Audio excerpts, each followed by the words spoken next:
आपल्या घरातील व्यक्तीवर अपमृत्यू किंवा अचानकपणे येणारे मृत्यू असे होऊ नये यासाठी करण्याचे दीपदान म्हणजेच दीपदान असते. आता तुम्हाला प्रश्न पडला असेलच, अपमृत्यू किंवा अचानक मृत्यू हा काय प्रकार आहे? तर चला पुढे पाहूया. तर अपमृत्यू किंवा अचानकपणे मृत्यू म्हणजे ॲक्सिडेंट होऊन मरण येणे किंवा साप चावून मरण किंवा शॉक लागून मरण येणे म्हणजेच नैसर्गिकरित्या येणाऱ्या मरणापेक्षा कुठल्याही घटना किंवा कारणाने अचानकपणे येणारा मृत्यू असा याचा अर्थ होतो. म्हणून आज आपण जाणून घेणार आहोत या व्हिडिओद्वारे की ह्या दीपदान केल्याने आपल्या घरातील व्यक्तीवर असे अचानक किंवा अपमृत्यू येऊ नये किंवा यापासून कसे वाचावे यासाठी हे दीपदान महत्त्वाचे असते.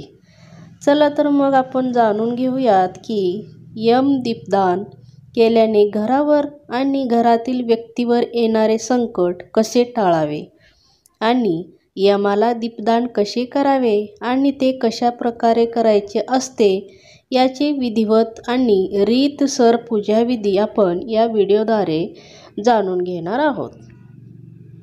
तर दीपदान करण्याची विधी, दीपदान कसे करावेत? तर दीपदान हे 2 प्रकारे करायचे असते, ते आपण बघूयात. तुम्ही यातील कोणत्याही एका पद्धतीने हे दीपदान करू शकता.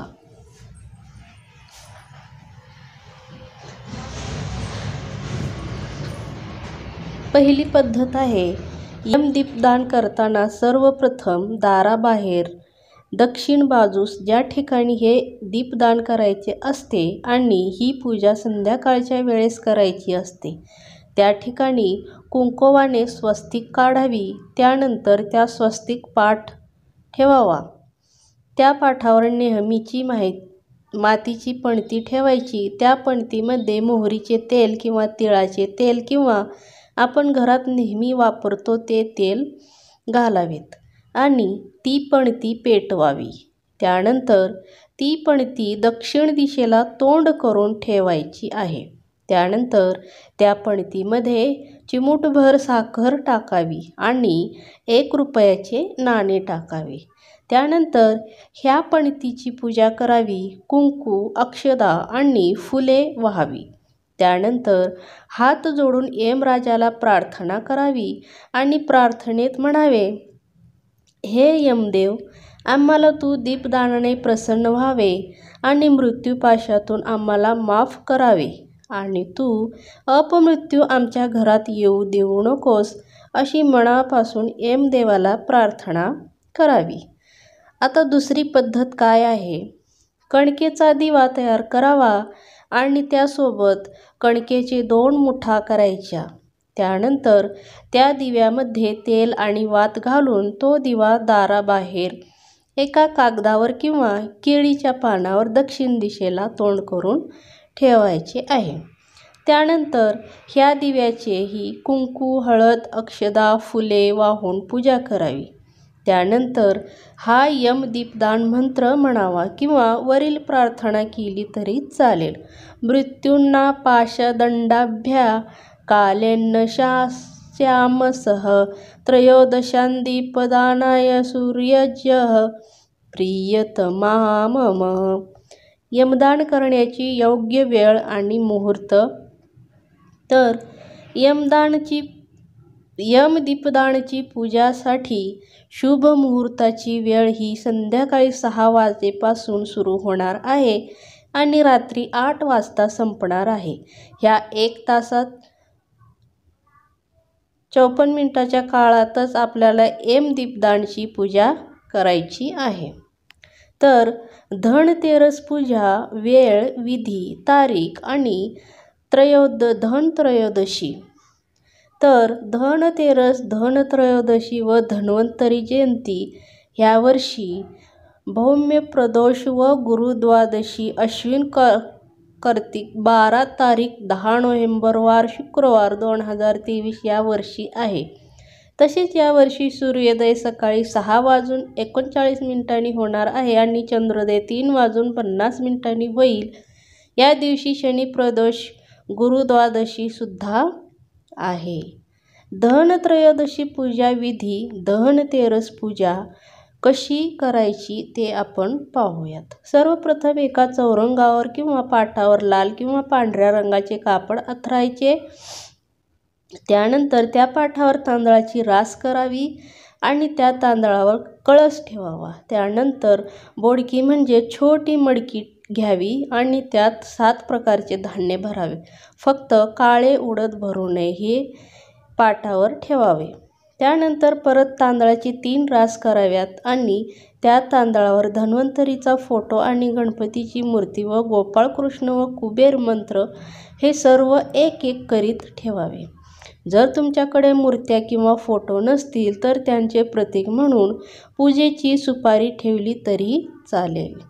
त्यानंतर सर्वप्रथम गणपतीची हळद कुंकू अक्षदा फुले वाहून पूजा करावी आणि गणपतीप्रमाणेच एक एक करत सर्व देवांची त्याचबरोबर बोडक्यांची म्हणजेच 7 धान्याची सुद्धा पूजा करावी. त्यांनाही हळद कुंकू गंध अक्षदा फुले वाहावीत. पूजा झाली की धन्वंतरीची आरती म्हणावी. त्यानंतर नैवेद्य म्हणून गूळ आणि धणे ठेवावे. धन्वंतरी ही आरोग्याची देवता आहे म्हणून आपले आरोग्य चांगले ठेव अशी प्रार्थना करावी.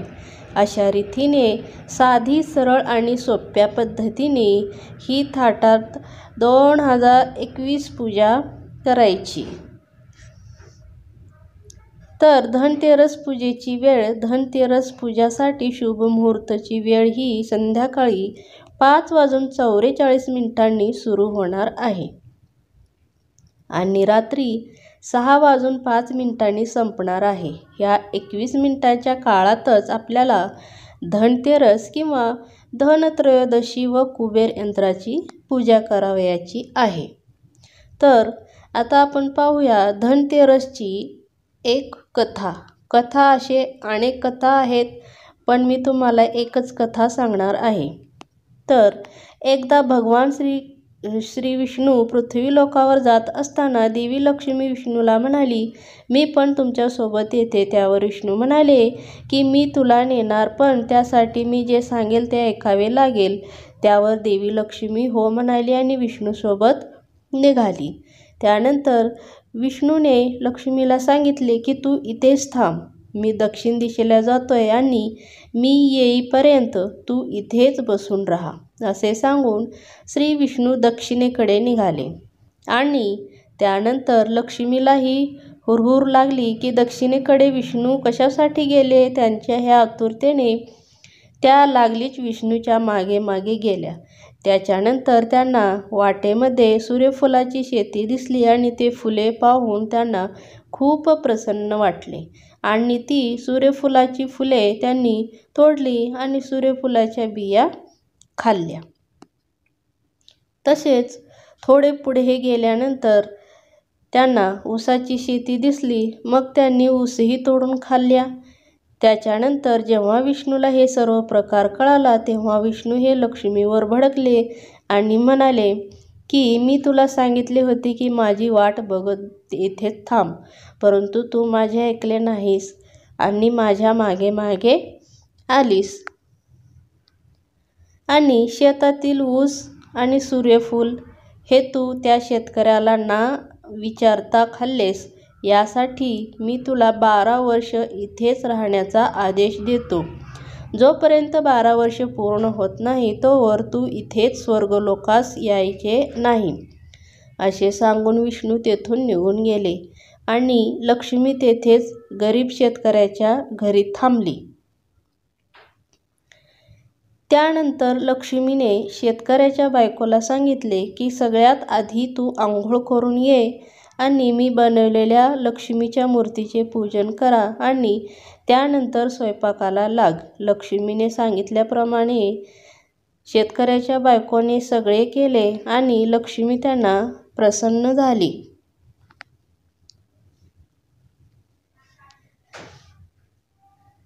काही महिन्यातच त्यांच्या घरात धन, धान्य, पैसे येऊ लागले. ते हळूहळू गरिबीतून वर येऊ लागले. असे पूर्ण 12 वर्ष सुरू राहिले. आता ते गरीब शेतकरी खूप श्रीमंत झाले होते. त्यांना कोणत्याच गोष्टीची कमतरता भासत नव्हती. असे पुढचे 12 वर्षाचा काळ संपत आला आणि श्री विष्णू लक्ष्मीला नेण्यासाठी पृथ्वीवर आले आणि विष्णूजी लक्ष्मीला घेऊन जाऊ लागले. तेव्हा त्या शेतकऱ्याने लक्ष्मीला जाऊ दिले नाही.